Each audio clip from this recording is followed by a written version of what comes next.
Salam sehat penuh rahmat Tuhan sertamu. Jumpa lagi dalam Renungan Harian. Kali ini saya memberikan judul Cicak-cicak di dinding, yang berdasarkan kitab Mazmur pasal 37 ayat 5 dan ayat 6. Serahkanlah hidupmu kepada Tuhan dan percayalah kepadanya, dan Ia akan bertindak. Ia akan memunculkan kebenaranmu seperti terang dan hakmu seperti siang. Saudaraku, saya yakin bahwa Anda tentu pernah melihat cicak. Cicak adalah hewan reptil yang biasa merayap di dinding rumah atau di pohon. Ada cicak yang berwarna abu-abu, tetapi ada juga cicak yang berwarna coklat kehitam-hitaman. Biasanya cicak ini berukuran sekitar 10 cm. Nah, cicak bersama dengan tokek dan sebangsanya tergolong ke dalam suku Gekkonidae. Ya. Dan fakta yang lain terkait dengan cicak adalah bahwa cicak ini ternyata dapat bertahan hidup sampai 15 tahun. Ya. Nah, saudaraku, banyak ahli mengatakan bahwa nama cicak ini berasal dari suara binatang ini yang berbunyi cek cek cek cek cek cek cek. Ya. Meski kadang cicak ini bisa juga memakan butiran nasi, makanan pokok dari cicak ini sesungguhnya adalah serangga. Ya. Oleh karena itu, cicak sangat berperan di dalam ekosistem untuk mengendalikan serangga domestik seperti nyamuk, laron, kecoa kecil, dan lain sebagainya.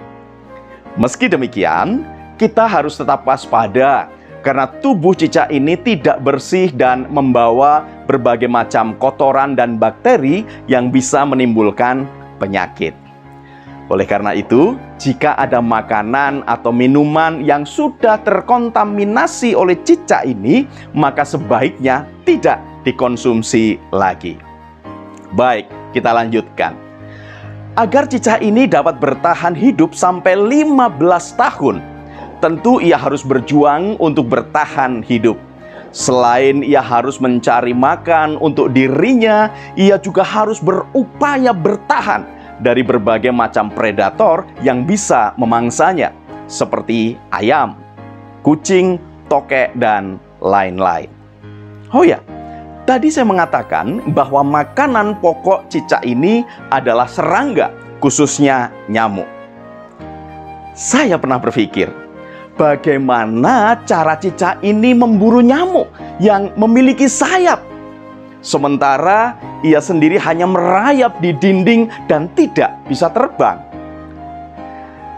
Rupanya, kunci keberhasilan cicak agar dapat menangkap mangsa itu adalah kesabarannya dalam menunggu nyamuk yang akan datang mendekatinya. Bukankah itu juga yang disebut dalam lagu? Datang seekor nyamuk, hap, lalu ditangkap.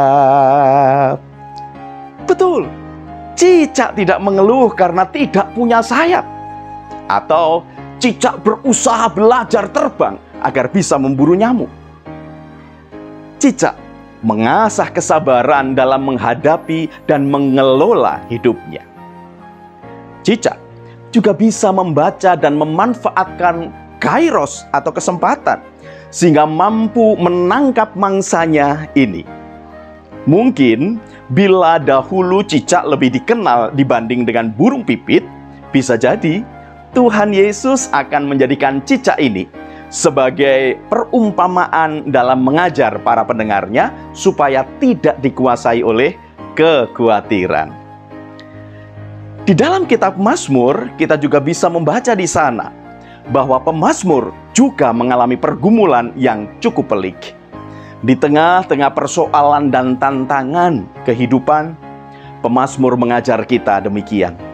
Serahkanlah hidupmu kepada Tuhan dan percayalah kepadanya, dan Ia akan bertindak.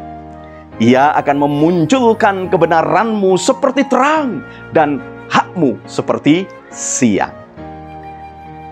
Saudaraku, pemazmur tidak mengeluh, apalagi menyerah terhadap persoalan dan tantangan. Pemazmur memilih untuk berserah kepada Tuhan saja. Pemazmur yakin bahwa Tuhan akan bertindak untuk menolongnya tepat pada waktunya. Sebab sesungguhnya rancangan Tuhan adalah rancangan damai sejahtera bagi setiap orang yang percaya kepadanya. Selamat berjuang, saudaraku.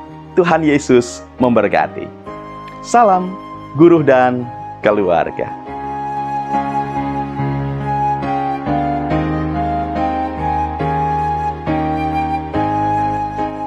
Mari kita berdoa. Ya Tuhan, kami menyadari bahwa persoalan hidup bisa datang sewaktu-waktu. Oleh karena itu, kami rindu untuk berserah kepada kehendak-Mu, sebab rancangan-Mu adalah rancangan damai sejahtera. Kiranya Roh Kudus menolong kami agar mampu bersabar dan bertahan di dalam perjuangan. Terima kasih Tuhan Yesus. Amin.